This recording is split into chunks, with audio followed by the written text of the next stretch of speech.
Kwa hiyo naupenda huu wimbo, lakini jiulize swali, siku ya mwisho utakuwa wapi?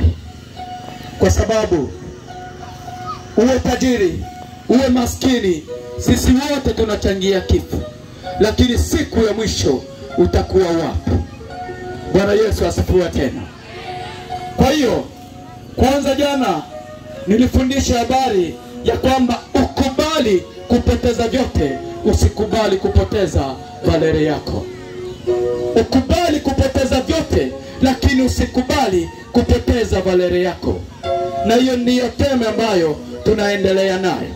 Kwa hiyo mtu akikuuliza mchungaji alifundisha nini leo, lakini mwambie kwamba mchungaji alifundisha kwamba kubali kupoteza yote, lakini usikubali kupoteza valere yako.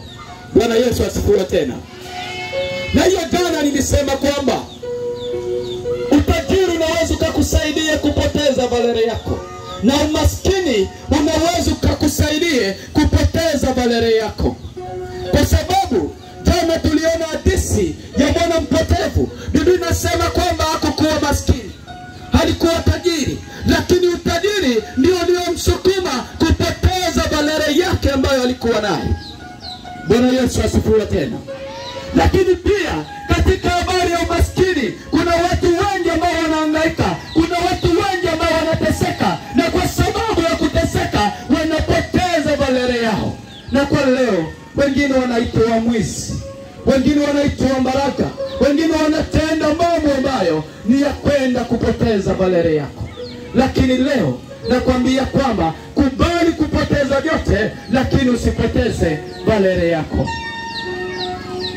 Basi tunasoma leo ni habari ya watu wawili, na hao watu wawili wanapishana kulingana na tabaka zao.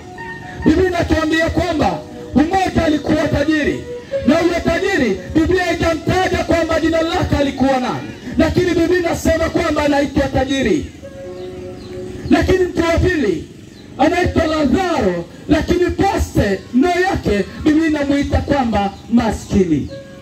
Maskini sio jina lake, lakini ni jina ambalo alilipewa kwa sababu ya kulinda valere yake. Bwana Yesu asifiwe tena. Kwa sababu huyo maskini alikuwa na muda wa kufanya kila chochote ambacho angeweza kukifanya kwa ajili ya kutaka apate manguo, kwa ajili ya kutaka apate chakula, kwa ajili ya kupata kila chochote ambacho kingekwenda kumsaidia. Lakini akaona kwamba mimi sitakwenda kufanya vitu ambavyo vitakwenda kunipotezea valere yangu. Afadhali niwe na vidonda, afadhali nikule makombo, afadhali niteseke, lakini nilinde valere yangu. Bwana Yesu asifiwe tena. Kubali kupoteza vyote, lakini usikubali kupoteza valere yako. Jana nilikuambia kwamba unaweza kukuta oro iko katika matope, inaweza poteza valere yake, inaweza poteza kulere yake, lakini haiwezi kupoteza valere yake. Ina maana kwamba magumu tunayoyapitia inaweza katufanye tugeuke, inaweza katufanye tuchakae, inaweza katufanye tuitwe majina mengine, inaweza katufanye tuitwe maskini, inaweza katufanye tuitwe wahangaikaji, lakini haitaweza kutubadilisha valere yetu. Na ndio maana nakualika leo kukuambia kwamba kesho ni Valere yako. Biblia inasema kwamba huyo tajiri katika mali alizokuwa nazo, kazi aliyokuwa akiifanya ilikwenda kumpatia mali, na alikuwa na mali kabisa, lakini vitu ambavyo alivyovifanya kwa ajili ya kupata Valere, Biblia inasema kwamba aliuza mavazi ya Valere. Biblia inasema kwamba alikula kwa anasa. Kwa lugha nyingine, aliona kwamba kitu pekee ambacho kiwezacho kumsaidia Valere katika familia, katika jamii, ni kula kwa anasa na kuvaa nguo ya samani.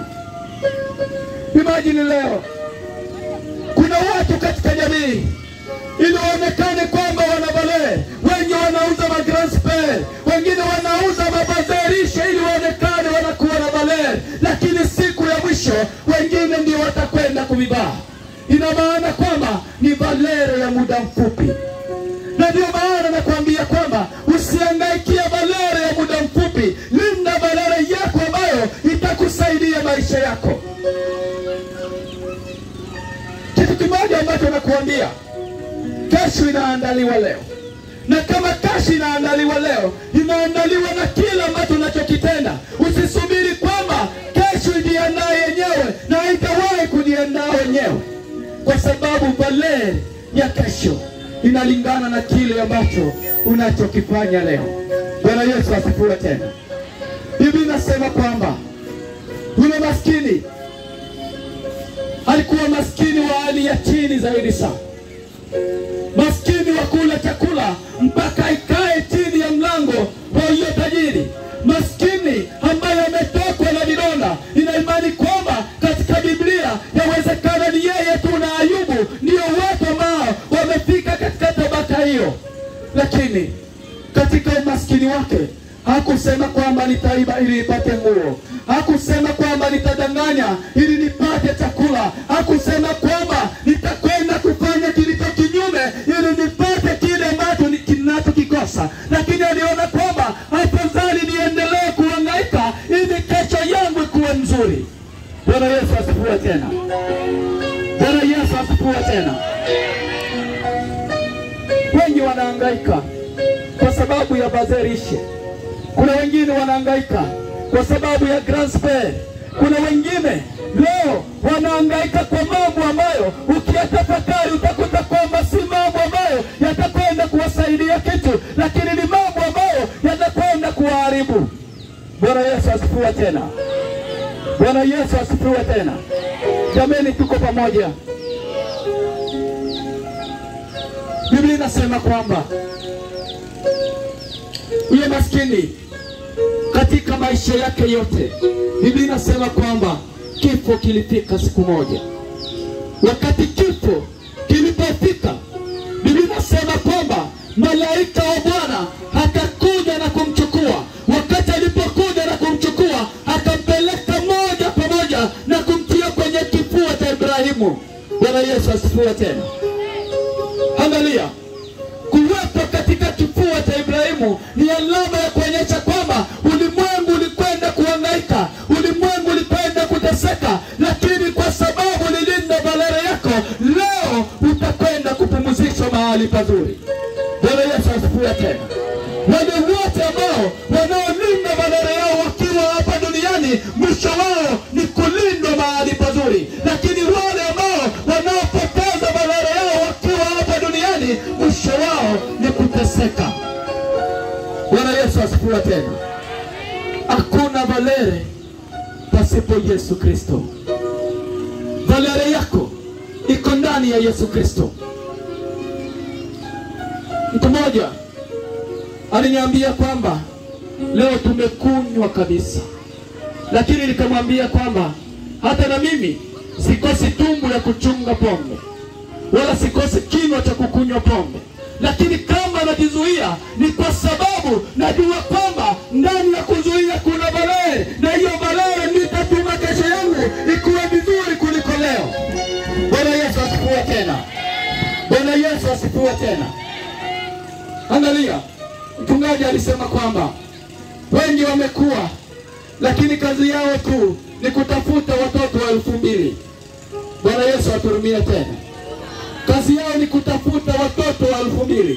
Hata nikwambie kwamba hautakwenda kumaliza watoto 2000, lakini muda utakaokuwa ni watoto 2000 ndio watakwenda kukumaliza.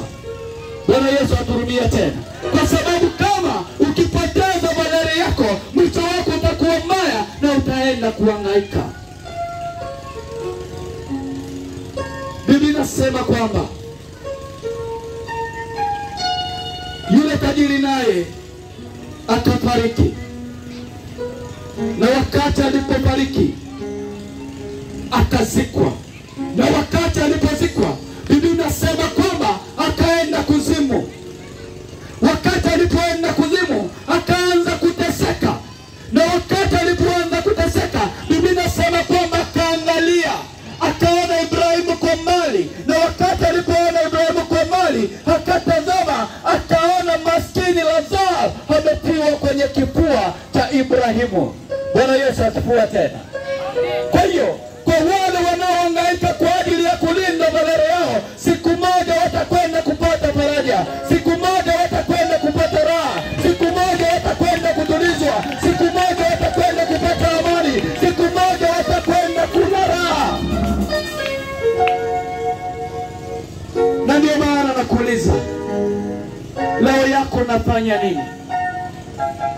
Imekuwa leo tu ya kuanga kwa ajili ya kusumbua watoto wa wenzako. Imekuwa leo tu ya kuinia njama za kuiba wenzako. Imekuwa leo tu ya kuenda na peta wenzako. Imekuwa leo tu ya kuwaza juu ya ukahaba. Imekuwa leo tu juu ya mambo mabaya. Lakini leo nakwambia kwamba hatana na hiyo, kwa sababu badala yako iko katika mambo hayo. Badala yako iko ndani ya Yesu Kristo. Na ndio sababu tumekuja hapa, ili yale ambayo uliyoyapoteza Yesu akupatie tena.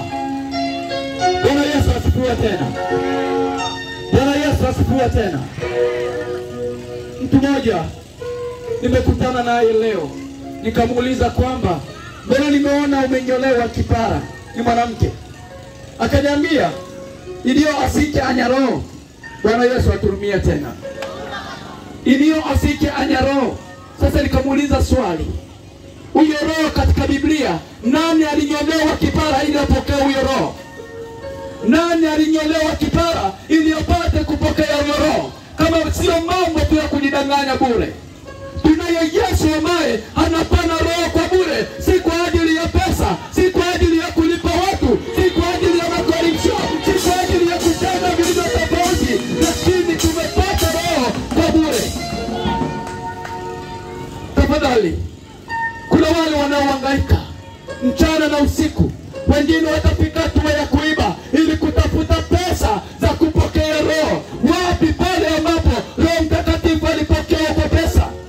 Biblia inaniambia kwamba kuna mtu mmoja ambaye anaitwa Simoni mchawi. Huyo alitaka kufanya corruption kwa mitume ili apate kipawa cha kutenda miujiza. Lakini mitume walimwambia kwamba tulipata bure, tunapata tena bure.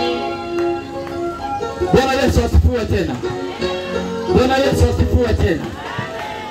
Biblia inasema kwamba alipotazama juu, akaona Lazaro anatulia kwenye kifua.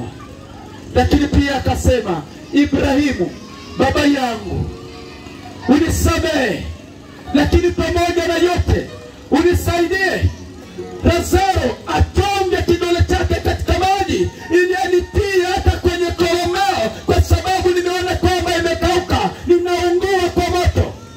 Angalia, huyo alikuwa tajiri. Wakati alipokuwa duniani, yawezekana hakukuwa na kunywa maji mengine, alikuwa na kunywa maji ya mkindu. Yawezekana alikuwa na kunywa maji ya kamaro, alikuwa na kunywa maji ambayo ni ya heshima. Lakini siku hiyo alikosa hata toni ya mke wake ambayo ina maji ambayo imegeuka rangi. Bwana Yesu aturumie tena. Ni alama ambayo inakuja kutuambia kwamba kila chochote ambacho tunachokifanya hapa duniani kitabakia. Na kama kitabakia, badala yetu si mambo ya hapa duniani, lakini badala yetu ni kwa sababu ya mambo ya wapi? Ya mambo ya mbinguni. Na mambo ya mbinguni tunayaandaa leo. Bwana Yesu asifiwe tena. Bwana Yesu asifiwe tena. Lakini Ibrahimu akamjibu akamwambia kwamba baba yangu, angalia mahali nilipo na pale kwenye huko kumekuwa shimo kubwa, na hiyo shimo hakuna hata opportunity, hakuna mwae ambao unaweza kaniruhusu nitoke hapa na nifike pale ulipo, kwa sababu hakuna gesi. Kumekuwa shimo kubwa.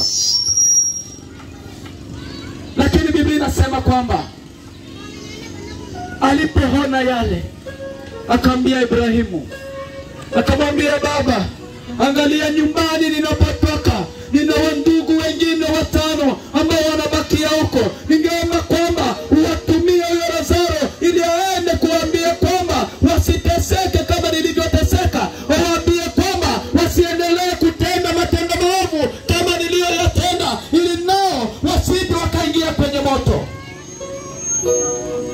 Lakini Ibrahimu akamjibu kwamba Lazaro hawezi akarudi tena kule ambapo alipotoka. Lakini pale kuna manabii na Musa, kama hakuwasikia hao, Biblia inasema kwamba watakuja na kuhangaika kama unavyohangaika wewe. Na ndio sababu ya kuja hapa. Yawezekana kuna wale ambao wanaoteseka, kwa sababu kwa wale ambao waliotangulia wamekuwa katika kundi mbili. Kundi la kwanza, kuna wale ambao walioshindwa kulinda valere yao na hivi wanateseka, na kuna wale ambao waliotengeneza valere yao leo wamekuwa kwenye kifua cha nani? Cha Ibrahimu. Na wale wanaoteseka ndio wanaoleta ombi ambalo linatuambia kama manabii, kama mitume, kwamba tuje tuambie kwamba wanahangaika, na kama wanahangaika hawataki na wewe uende uhangaike kama wao. Wanatamani kwamba uwe yule ambaye utabadilisha matendo, utaacha ukahaba, utaacha wizi, utaacha matendo yote mabaya ili usimame katika valere yako. Na Yesu tunayemwamini amekuwa mwaminifu. Kila wakati unapokuja kwake na kukunja magoti, amekuwa tayari na atapokea msamaha wako. Bwana Yesu asifiwe tena. Na atakwenda kukurudishia valere yako. Lakini ni hatua ambayo peke yako utakwenda kufanya. Si hatua ya kulazimishwa, ni hatua ya nia yako. Yawezekana wengine wanasema kwamba fulani ataniona kwenye tajiri anateswa, wanamuona wote. Kwenye tajiri anahangaika, wale wote ambao waliowatesa wanamwangalia kwa jicho ambalo linaonyesha kwamba ni jicho la huruma. Bwana Yesu asifiwe tena. Leo umekuwa wapi? Na unatenda nini katika maisha yako? Kile unachokitenda leo ndio kile ambacho kitakwenda kujenga valere yako ya kesho.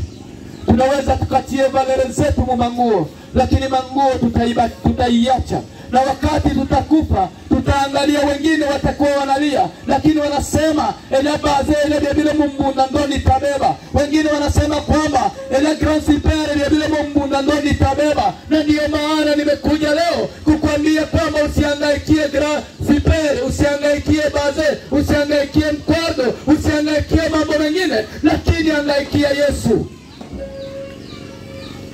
Kwa sababu ukihangaikia Yesu kuna uzima wa milele. Bwana Yesu asifiwe tena. Jambo lingine ambalo tumekwenda kulisoma ni habari ya mtu mmoja ambaye anaitwa Zakayo. Biblia inasema